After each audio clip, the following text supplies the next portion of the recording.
Tisztelettel köszöntöm a kedves hallgatókat, a mikrofonnál Király Tamás, ezúttal az autó anyósüléséről a budapesti dugóban jelentkezünk, azért így, mert nem sikerült hazaérni, de ez nem tántorít el minket attól, hogy ma is készítsünk felvételt. A vendégünk a Viber túlsó végén Kiss Benedek József biztonságpolitikai szakértő. Jó napot kívánok, köszönjük, hogy fogadja a hívásunkat.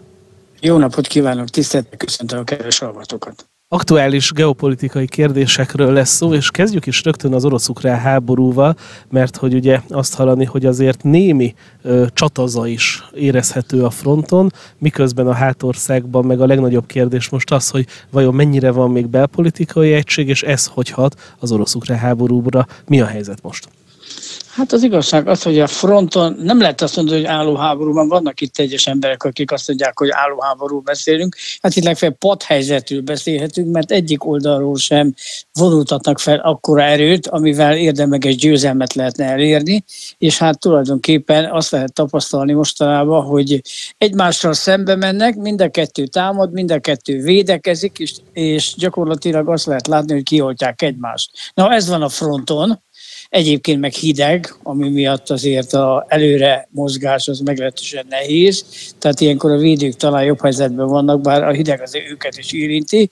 A támadóknak azért nagy nehézséget okoz az, hogy a technikával is lehet probléma, másrészt pedig az embereknek is azért talán az orosz technikában azért elég hideg van, nem olyan jó, kényelmes, mint amit a németek adtak mondjuk például az ukránoknak. A harckocsiknál ott azért van fűtés, és kellemesebb ott mozogni azokkal, mint mondjuk egy jéghideg T-64-esbe, vagy akár T-72-esbe. De ez egy részletkérdés, ez van a fronton, kis előrehaladás itt is, ott is, húz meg, erez meg tapasztalható, néhány kilométert, vagy van, amikor csak néhány métert tudnak előre haladni, de nem áll a front, tehát mozognak, és elég széles területen, ami azért arra enged következtetni, hogy mindkét részről szeretnének valami eredményt elérni. Talán azt lehet mondani, hogy az elmúlt hetekben az oroszok esetében nagyobb előrehaladást lehetett tapasztalni, tehát látszik az, hogy szeretnék elfoglalni azt a területet, amit a Putyin kijelölt számukra, tehát magyarul a 4 megyét, és minden 4 megyében folynak harctevékenységek. És a másik oldalról viszont azt lehet látni, hogy az ukránok inkább most kezdenek berendezkedni védelemre. Hát mondjuk nem olyan védelmi vonalat építenek ki, mint az orosz oldalon van, de ők is védelemre rendezkednek be.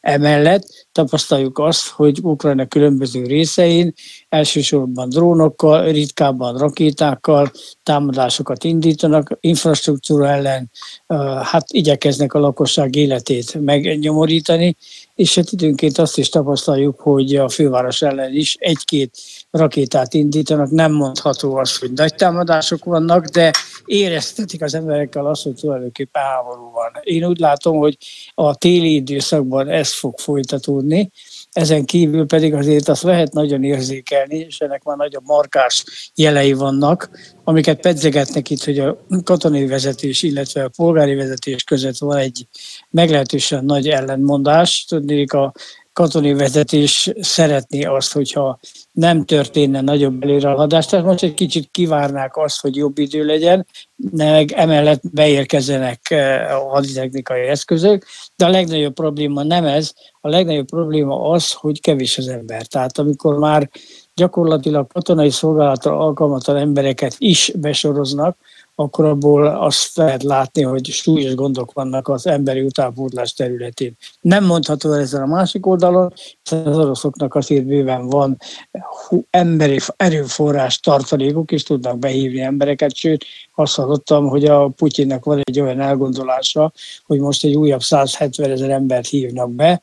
Hát el tudom képzelni, hogy fejezetten orosz nemzetiségből, de attól függetlenül ennyi ember valamit azért fog jelenteni a fronton. Én szerintem ez része annak a felkészülésnek, amit a tavasszal akarnak végrehajtani, tehát egy nagyobb támadás. Hogy utána mi lesz, és mi lesz a tavasszal vagy a nyár folyamán, arról még úgy látom korai beszélni, de van egy olyan érzésem, hát lehet, hogy tévedek, ezt nem mondom, hogy a bölcsök kövét a zsebébe hordom, de van egy olyan érzésem, hogy azért mindkét fél részéről arra készülnek, hogy nem ártana ezt az egész egyébként teljesen értelmetlen háborút lecsökkenteni egy alacsony intenzitású konfliktusra, vagy befejezni, illetve megállni valahol. Most ezt nem lehet tudni, hogy hol lehet megállni, vagy hol kell megállni, ugye kompromisszum kellene. Egyelőre az ukrán politikai vezetés kompromisszum nagyon belemenni. Az orosz részén pedig ugye most már napvilágra került az információ, hogy jóval egy évvel ezelőtt már szó volt arról, hogy ők belemennének abba, hogy 2 megyét megkapnak, és akkor a többit azt nem erőltetik tovább. No, de lehet, hogy azért is mondtak 4 megyét, hogy abból lehessen engedni? Igen, az is benne van, de hát ez akkor volt, amikor még nem történt meg a alkotmánymódosítás, amelynek értelmében mind a 4 megye most már Oroszország része. Tehát itt az van, hogy Oroszország részévé nyilvánították, hát nehéz átadni, mert tehát ez Oroszországhoz tartozik, tehát ehhez alkotmánymódosításra van szükség, az meg azért nem olyan egyszerű dolog. Tehát itt nagyon, nagyon megzavarták a helyzetet azzal, hogy az ukránok nem fogadták el ezt a kompromisszumot, amit azért már többen mondanak, hogy ez történt, tehát én nem hiszem azt, hogy ez egy dezinformációs kampány része lenne. Hogy most aztán mit fognak dönteni, én úgy gondolom, hogy most az oroszok egy kicsit meg vannak sértődve, ezért van a nagyobb erőmozgósítás, és ezért akarják azt, hogy ezt a 4 megyét azt el fogják foglalni, vagy el szeretnék foglalni, hogy ez mikor történik, az más kérdés, de itt meg lehetne állni. Ha a másik oldalon is lenne kompromisszumkészség, vagy lehet egy olyan elgondolás részről, hát sajnos a hadműveleti terveket nem ismerjük, hogy esetleg előbbre mennek, tehát magyarul ennek egészen egy Eper vonaláig, vagy Dnipro vonaláig, kinek hogyan tetszik, és az lenne esetleg egy határvonal. Hát határ szempontjából jobb lenne, hogyha most nem a politikáról beszélnek, hanem a határ kijelölés szempontjából, mert azt mondják, hogy a sodorvonal lenne a határ, amit viszont az oroszok talán erre is mentek eddig, hogy a természetes határok védjék, igen, úgymond meg őket. Igen. Csak a kérdés az, hogy nyilván a nyugatnak meg az a stratégiai érdeke, hogy ne a természetes határoknál legyenek Oroszország határai, hogy hajlandó-e még a nyugat további áldozatokat hozni azért, akár még keményebb fegyvereket, vagy akár netán embereket mozgósítani, hogy továbbra is egy biztonsági zónát hozzanak létre Ukrajnába. Igen, ez is benne van, egy biztonsági zónának lenni kellene, mert hogy ez egy úgynevezett ütköző zóna lenne, és hát oda viszont akkor egy pontos vonalat kell kijelölni, nemzetközi erők telepítésével ezt valamennyire biztosítani, illetve egy demilitarizált zónát létrehozni. Ez is egy járható út,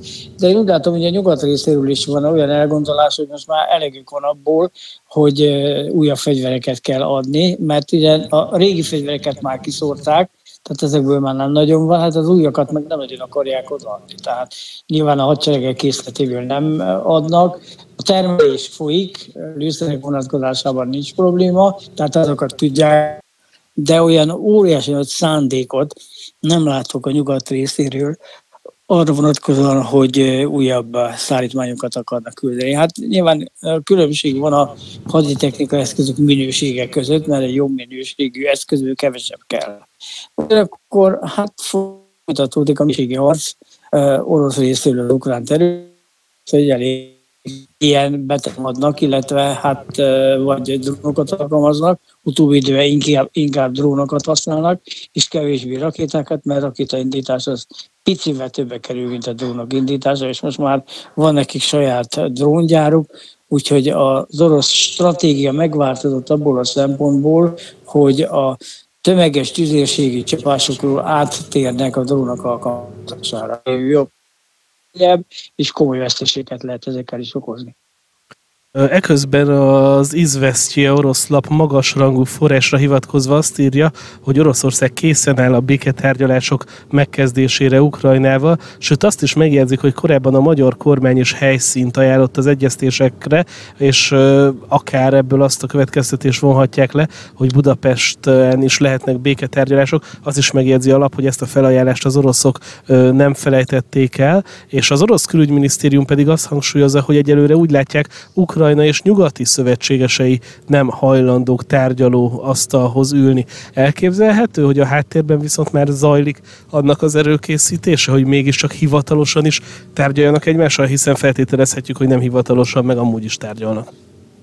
Egészen biztos vagyok benne, hogy folynak előkészítő tárgyalások. A diplomácia közül az a rész, amit úgy hívnak, hogy titkos diplomácia, az működik, folyamatosan működött, most is működik, és ennek van egy olyan célja, hogy valamilyen módon befejezzék a harcokat, és megállapodásra jussanak. Ami a béketárgyalások helyszínét illeti, én nem tartom valószínűleg, hogy bármely NATO ország területén történt ez inkább valami olyan ország területén folyna, amely mindkét fél részére elfogadható.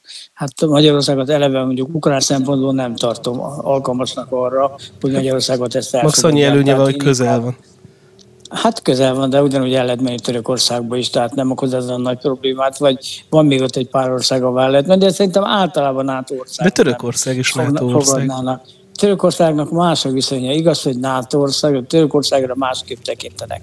Hát azért látjuk azt, hogy a törökök mindkét fél irányában elkötelezettek, és azért ne felejtsük el, hogy bármelyik kelet-európai országhoz képest azért Törökország csak egy középhatalom, nem is akármilyen, és én úgy gondolom, hogy Törökországot elfogadná mindkét fél. Tehát talán azt tudnám mondani, hogy ez az ország lenne az, beleértve az Erdogannak az egyébként jó diplomáciai érzékét, hogy ő ezt fel tudná ajánlani, és itt tudnának valamit kezdeni, de sajnos nem tartunk még itt. Tehát itt egyelőre az kellene, hogy egy körvonalat megállapítsanak a tárgyalásokra, egyáltalán miről beszéljünk, hol lenne egy határ, és hogyan kellene megegyezni. Tehát a kompromisszumkészséget kellene bizonyítani mindkét félnek, és akkor utána le lehet ülni. Hát egyelőre ezt én még nem látom. Lehet, hogy ezen túl vannak, vagy komolyabban foglalkoznak ezzel a kérdéssel, de ennek nyomát nem lehet látni. Tehát nyílt forrásokból ezeket még nem lehet megállapítani. Nyilván vannak olyan egyeztetések, amelyek azt szolgálják, hogy ez kikerüljön a nyilvánosság elé. Ha valami remény van arra, hogy le tudnak ülni és tárgyalhatnak, akár közvetett módon is. Tehát azt egyelőre én is úgy tudom elképzelni, hogy nem úgy történik ez a tárgyalás, hogy az oroszok meg az ukránok leülnek. Hát ugye világosan megmondta Putyin, hogy Zelenszky nem tárgyal. Zelenszky is elég határozottan állítja, hogy ő Putyinen nem tárgyal. Tehát itt csak közvetítőkön keresztül lehet tárgyalni. Hát ez körülbelül úgy, mint a Hamasz és az izraeli tárgyalás. Tehát ilyen formában lehetne ezt megoldani, hogy közvetítőkön keresztül. Tehát ebből egyelőre sokat nem lehet megtudni.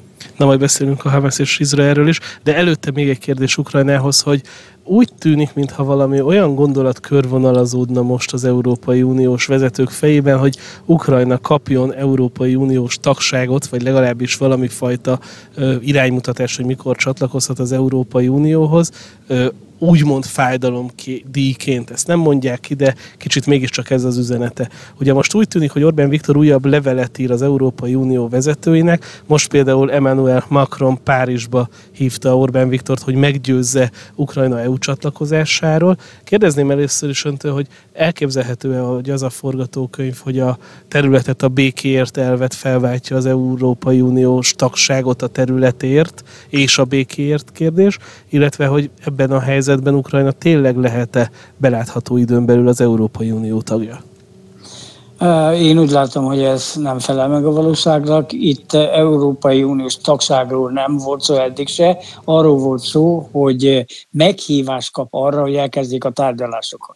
Na most az, hogy valaki meghívást kap egy tárgyalásra, meg az, hogy meghívást kap egy tagságra, az óriási különbség, és itt a tagságról szó nem volt. Tehát itt csak egyes emberek szokták ezt mondani, hogy Európai Uniós tagság, itt nem erről van szó. Itt arról van szó, hogy elkezdenek egy egy csatlakozási tárgyalást, ami vagy oda vezet, hogy elfogadják a tagságot, vagy nem, de semmiképpen nem belátható időn belül, tehát az azt jelenti, hogy jelen állapotban semmiképpen, hogy mi lesz 10 év múlva, azt szerintem senki nem tudja megmondani, tehát ez ki tudja, hogy 10 év múlva egyáltalán mi lesz Ukrajnával, lesz-e Ukrajna, hová tartozik, milyen viszonyok alakulnak ki, hol lesz a határ, tehát itt egy olyan országgal elkezdeni egy csatlakozási tárgyalást, ami még azt sem tudjuk, hogy milyen formában fog a jövőben létezni, létrehozni, és egyáltalán egy új kormányzat esetleg mondjuk még közelebb kerül a nyugathoz, vagy még távolabb kerül a nyugattól. Tehát ilyen tárgyalásokra, hogy tagság, bele se lehet menni,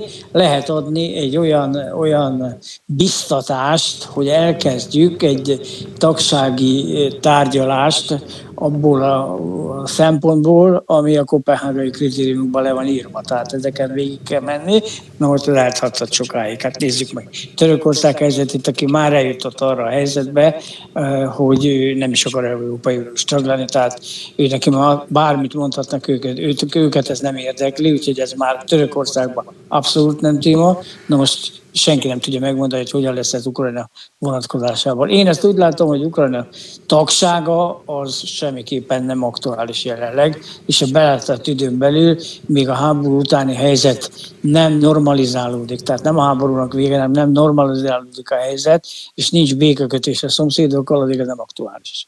Ugye a másik, ami így felmerült, hogy akkor Ukrajnának azon területét, amely területileg most rendezve van, azt a területét felvenni a NATO-ba, de ennek meg talán még ennyi realitása sincs.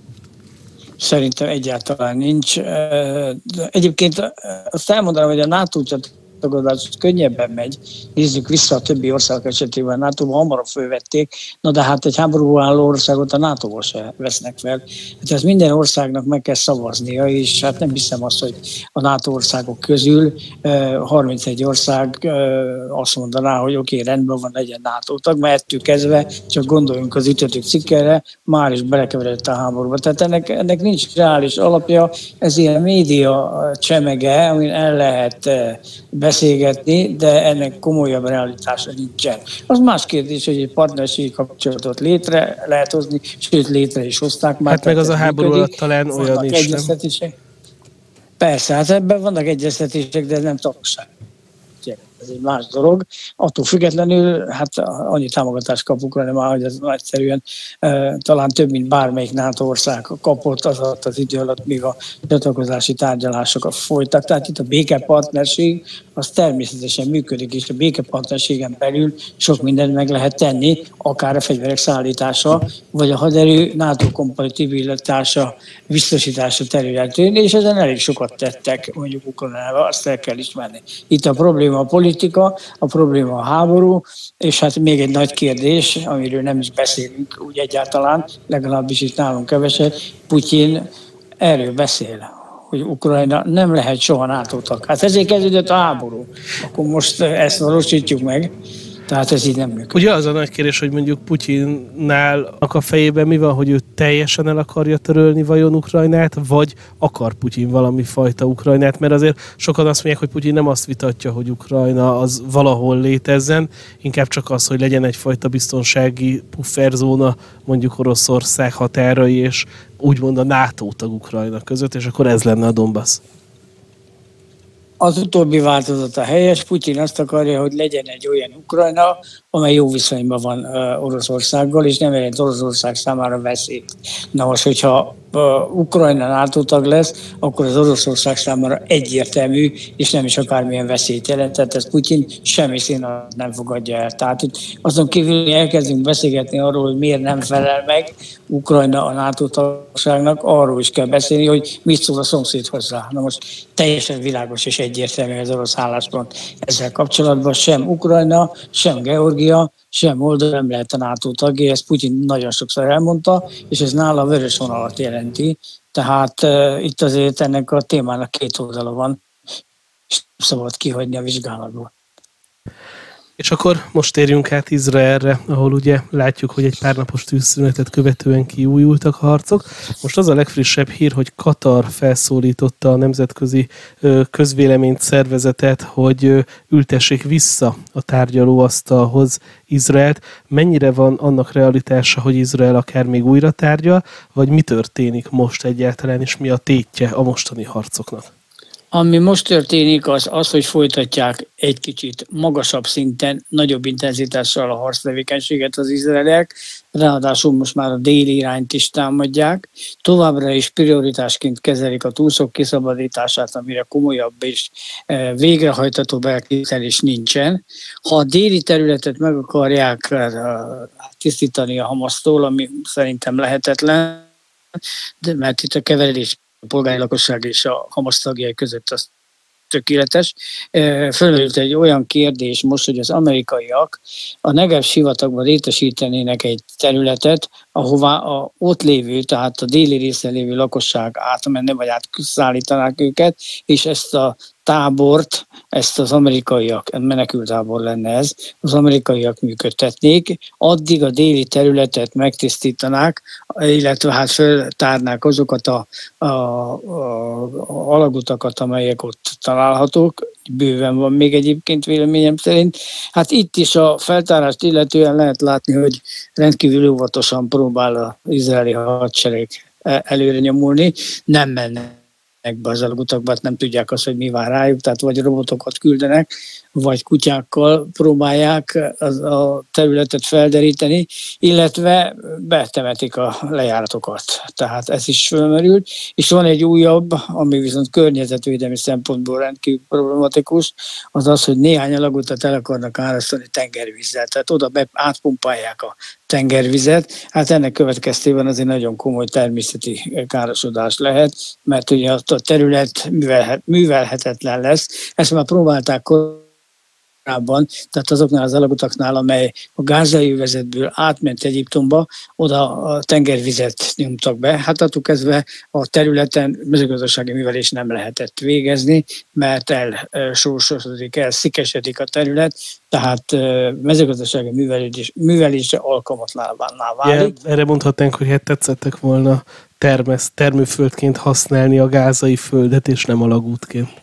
Hát igen, csak más megoldás nem volt. Hát, hogyha felére helyezik el azokat az eszközöket, amit a föld alá vittek, azt azonnal lebombázzák. Tehát ez egy régi módszer, és nem ma találták ezt ki. Hát a Hamas ezt az 80-as évektől épít ezeket az alagutakat, de hát, hogyha megnézzük az vietnámi háborút, ott is alagutakat használtak. Ha megnézzük a libanoni területet, a dél-libanoni területet, akkor ott is alagutak vannak, tehát mondjuk ez egy háborúban teljesen más kérdés, mint békeidőben, hogy mire használjuk a földet, és mire nem használjuk. Tehát más megoldás nem is adódott volna. Levegőben nem tehetik, tengeren nem telepíthetik, földön nem lehet, mert felfedik, és ettől kezdve lebombázzák. Tehát csak ez az egy megoldás kínálkozott, aminek a felszámolása nem egyszerű dolog. És hát, hogyha azt mondom, hogy 80-tól építették ki ezeket, most 2023-at írunk, hát elég sok idő állt rendelkezésre, hogy ezeket elég megbízható módon kiépítsék, egy hálózatot hozzanak létre, és ennek a felszámolása nem egy 2 perces művelet. Tehát itt nagyon-nagyon sok feladat van, amit meg kell oldani. Egyelőre én úgy érzem, hogy az izraeli hadsereg sem pontosan tudja, hogy mit lehet tenni. Nem beszélve arról, hogy azért van egy nemzetközi tiltakozás is azzal kapcsolatban, hogy mit lehet egyébként mondjuk a túszokkal a kiszabadítás területén tenni, mert nyilván elárasztják azt a vizet, ahol a túszok vannak, ott élő ember nem marad, az egészen biztos, de szerintem azt se lehet tudni, hol vannak a túszok. Én nagy fogadást nem mernék kötni arra sem, hogy ezek egyáltalán ott vannak az alagútban. Lehet, hogy már elvitték őket máshova.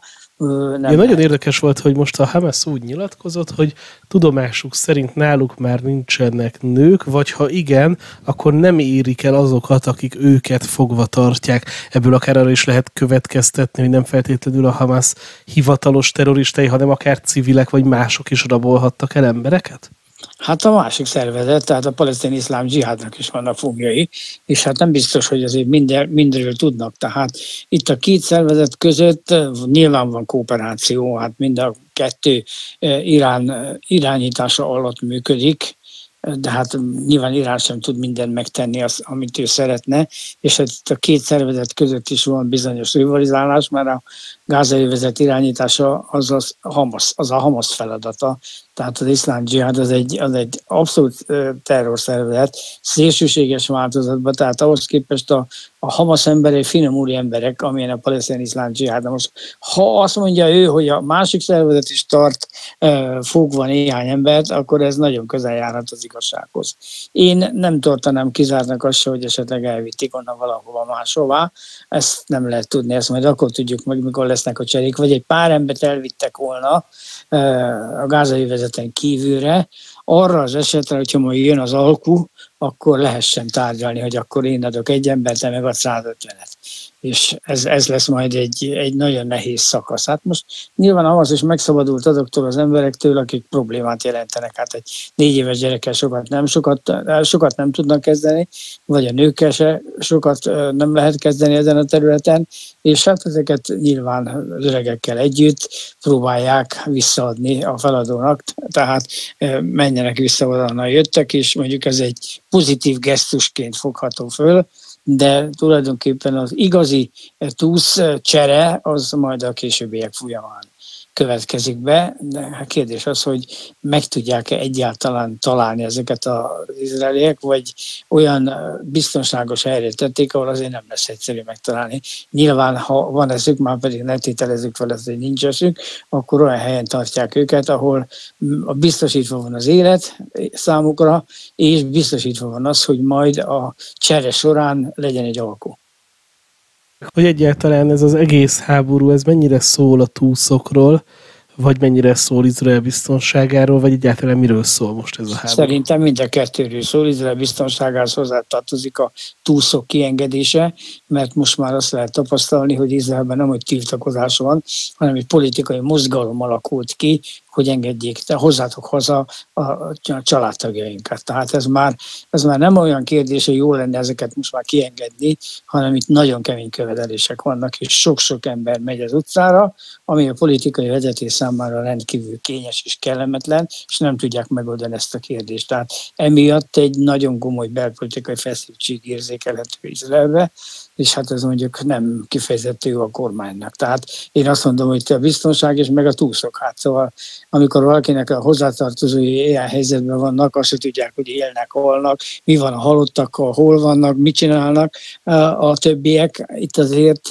hát elég komoly nyomás hárul a vezetésre, nem beszélve arról, hogy vannak olyan túszok is, akik ugye nem feltétlen csak izraeli állampolgárok. Hát itt akkor ettől kezdve más ország is beleszól, hát britek is vannak, nem véletlen küldenek most oda a britek olyan repülőgépet, amivel szelvényenként meg lehet nézni a területet, hogy vajon vannak-e olyan áruló jelek, amiben arra lehet következtetni, hogy hol vannak lejáratok, mi az, amit használnak, mi az, ahol lehet látni viszonylag friss nyomokat, tehát alaposan felmérik a területet, és ebbe segítenek most a britek, akik oda küldték ugye azokat a repülőgépeket és helikoptereket, amelyek nem fegyverrel, hanem kiváló műszerekkel vannak felszerelve, és próbálják detektálni ezeket a helyeket. A New York Times egyébként műhold felvételekre hivatkozva azt írja, hogy október 7-én az Izrael ellen indított terrortámadás során a Hamas rakétái rettentő közel csapódtak be egy izraeli légibázishoz, ahol valószínűleg atomfegyvereket is tárolnak. Ugye látjuk azt, hogy azért a Közel-Kelet is egy nagyon fontos gócpont és számos feszültségforrás, és elég egyetlen egy rossz mozdulat, hogy lángba boruljon a Közel-Kelet, vagy itt, hogy mondjuk éppen egy atomkatasztrófa képét. Nem tudom megmondani, hogy ezek atomfejek voltak-e. Én azt hallottam, hogy a Jerikó rakétákat tárolták ott, és ezen a bázison egyébként az atomfejeket föld alatt tárolják, nagyon mélyen, tehát azt mondjuk nem hiszem, hogy a Hamas rakétái elérnik, de a rakéta raktárakat azt el tudják érni, nagyon akarják. Erre mondják azt, hogy a Jerikó család rakétái alkalmasak a nukleáris töltetek hordozására. Arra gyártották. Tehát a Jerikó 1-2 az természetesen alkalmas atomfejek oldására, de az atomfejet meg a rakétát soha nem együtt tárolják sehol a világon, tehát a fejek azok mindig el vannak különítve. Ha bevetik, tehát készülnek fel a bevetésre, akkor szállítják ki a fejeket az utolsó pillanatban a bevetés előtt. Ez egy jel arra, hogy be fogják majd bevetni ezeket. Ez így van az amerikaiaknál, az oroszoknál is. Ne tételezzük fel, hogy az izraeleknél sem másképp működik ez a dolog. A rakétát és az atomfejet együtt tárolni nem szokták.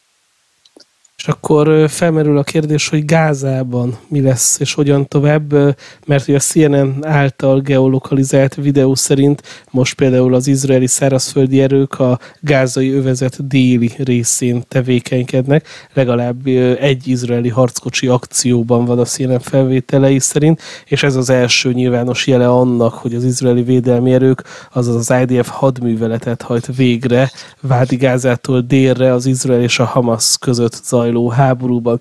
Elképzelhetőnek tartja, hogy a harcok Dél-Gázára is kiterjednek? Igen, ez egészen biztos, hogy nem elképzelhetőnek tartom, biztosnak veszem, mert hát osztották fel a területet először, azt mondták, hogy 2 részre, egy északi és egy déli részre, és most egy csomó védett területet jelöltek ki, de itt több 100-ról van szó, tehát nagyon apró részekre osztották föl a területet, amit a lakosság részére nyilvánossá tettek, abból a szempontból, hogy mi az, ahonnan mindenképpen el kell tűnni, és mi az, ahova el lehet menni. Hát, hogy aztán most ezt hogyan tudják betartani, meg hogyan tudnak oda elmenni, az nem egy egyszerű kérdés, erre nehéz választ adni, de afelől semmiféle kétségem nincs, hogy a déli területre is be fognak hatolni, sőt, szerintem már ott is vannak különleges erők, már régóta ott vannak.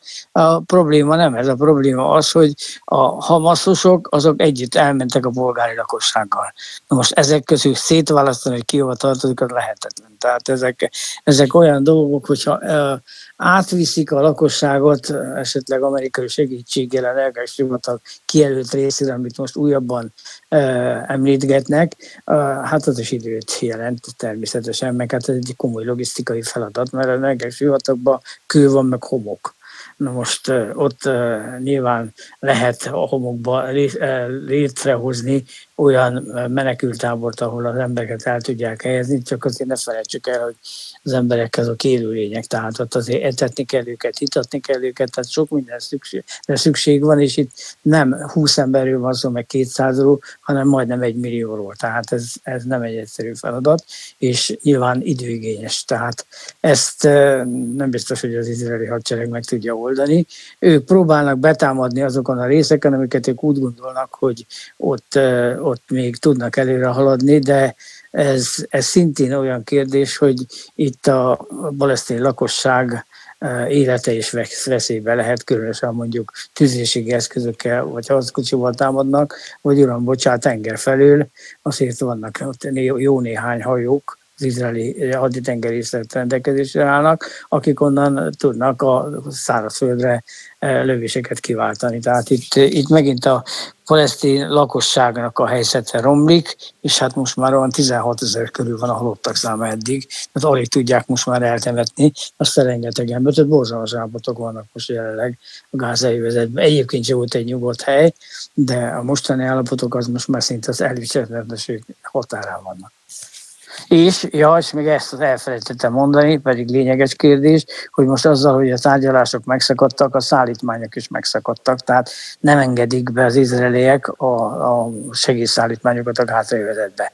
Ami azt jelenti, hogy eddig is kevés volt, amit hoztak, na most a kevés is megszűnt. Ugye itt a segélyszállítmányok kérdése, meg egyáltalán, hogy a harcok kiterjedése Dél-Gázára, hogy vajon mi lesz ott a civil lakossággal, hiszen láttuk, hogy ez már a korábbi területeken is milyen problémát okozott, és tudjuk, hogy a lakosság nagy része azért mégiscsak délen van. Hogyan fog Izrael nekiállni ennek a műveletnek? Hát nagyon nehezen. Nagyon nehezen tudnélik, most már nagyon sokan meghaltak, mondjuk például a ENSZ menekültügyi szervezetének az alkalmazottai közül, tehát most már itt 100 körül van halottak száma. Plusz a Vöröskeresztől is meghaltak. Gondolom a Vörösféle hasonló helyzetben van. Tehát itt azok az emberek, akik segítenének, azokat is sikerült likvidálni közülük jó néhányat, nyilván nem szándékosan, de hát sajnos a háború az nem válogat, és hát azt is valahol meg lehet érteni, hogy ebben a helyzetben azok az emberek, akik a nemzetközi szervezet állományban dolgoznak, nem lelkesedésen mennek oda. Tehát most hogyan lesz a művelet végrehajtva, úgy gondolom, hogy kicsit lassabban, de folyamatosan fognak előre haladni. És végezetül akkor egy utolsó kérdés, hogy ugye sokan mondják azt, hogy itt a közel-keleti szereplők, Irán is forró dróton van mondjuk Oroszországgal, Jordánia, Szaúd-Arábia is forró dróton van mindenkivel, többek között az Egyesült Államokkal is, és az Egyesült Államok is bármikor felhívhatja Izraelt, hogy ez már túl sok, vagy idáig már nem menjenek. Hogyan zajlanak most ezek az egyeztetések, kinek mi a célja, és mi várható a következő időszakban? Ezek a felhívhatja változat, ez már nagyon régóta működik, és meglehetősen sűrűn találkoznak.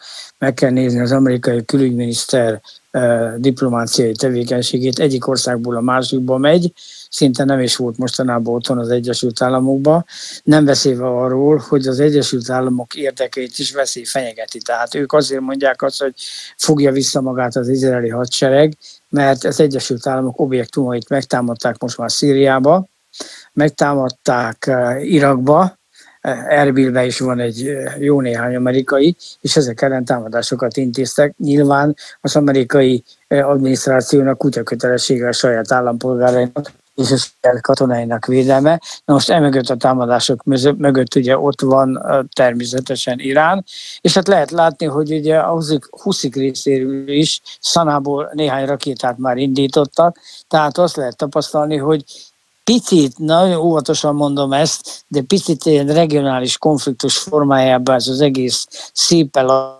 kezd haladni, azt nem fogják vissza. Ezen kívül hozzá kell számolni azt, hogy tüntetésekkel kell számolni, esetleg a tüntetésen túl merényletekkel is Európában, elsősorban nem miatt a konfliktus miatt. Tehát nem az a helyzet, amit nálunk szoktak mondani a médiában, hogy a migránsok, lehet, hogy van migráns hátterük közöttük, de itt alapvetően a támadás az azért van, mert gyilkolják a palesztinokat a gázai övezetben. És ezek a merényletek, támadások, tüntetések, ezek gyakorlatilag akkor elmondhatjuk, hogy az utca hangja, amely azt mondja, ez az utca hangja, így van, jobbról is, meg balról is. Tehát vannak antiszemita tüntetések, és vannak olyan tüntetések, amelyek a másik oldalon nyilvánulnak meg. Tehát itt azért egy kicsit felbojdítja ez a világot, és ezért mondom azt, hogy ennek a füstje sokkal nagyobb, mint mondjuk egy orosz-ukrán konfliktusé. És nagyobb veszélyt jelent mondjuk erre a térségre, de nem csak az erre a térségre, mint mondjuk az orosz-ukrán háború, ami egy bizonyos behatárolható területen folyik. Ez nem. Hát amikor azt látjuk, hogy Európában is vannak különböző támadások, vagy az Amerikai Egyesült Államokban is, akár arabok hajtanak végre, akár zsidók, hát ez azért azt jelenti, hogy ez a konfliktus szélesedik. Azt már nem is mondom, hogy egyébként mi van Cisjordániában, mert ott is folyamatos támadások vannak a zsidók részéről is, és a palesztinok részéről is. Tehát ez azért szépen lassan terjed tovább, és felejtsük el azt, hogy csak a gázai övezetre koncentrálódnak a támadások. Ez volt a mai beszélgetésünk Kiss Benedek József biztonságpolitikai szakértővel. Köszönjük szépen, hogy itt volt velünk. Köszönöm szépen én is a megkeresést.